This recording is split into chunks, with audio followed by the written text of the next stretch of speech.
Me oleme võtnud kasutusele kõikides Beautiful Me kehasalongides suurenenud erimeetmed desinfitseerimise osas. Ehk siis meie perenaistel on teada antud, peale iga kliendi külastust desinfitseerivad nad siis puutepinnad ära, kas need on siis ukselingid, lauapealsed. Me oleme siis kogunud erinevad vajalikud vahendid selleks. Samuti me oleme laudadele pannud kõikide klientide jaoks käte ja puhastusrätikud, mis on desinfitseeriva toimega ja saab puhastada siis ka pikemalt kehapindasid ja need on kõikides Beautiful Me kehasalongides olemas. Ja mis tegelikult on meie juures väga oluline veel see, et meie juures ei käi suuri masse korraga. See tähendab seda, et kui meil on kõige rohkem 4 masinat, siis on meil siin 4 inimest ja tulevad uued 4 inimest. Ehk siis te ei pea muretsema, et me ei jõua seda ruumi ja pinda siin desinfitseerida või et te puutute liiga palju inimestega kokku. Samuti, nagu te teate, siis protseduuri teostab masin. Ehk siis teil on veel väiksem risk, kui seda teeks inimene, et te võiksite temalt mingisuguse nakkuse saada.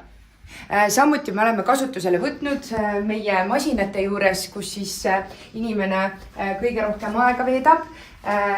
Kui me muidu puhastame oma masinaid spetsiaalse vahendiga, mis ongi siis desinfitseeriva väga tugeva toimega, siis oleme kasutusele võtnud veel lisavahendid, millega me desinfitseerime peale iga kliendi külastust kogu vaibapinna, kus siis inimene võib olla selle masina juures oma kätega või kehaga kokku puutunud lihtsalt riskide maandamiseks.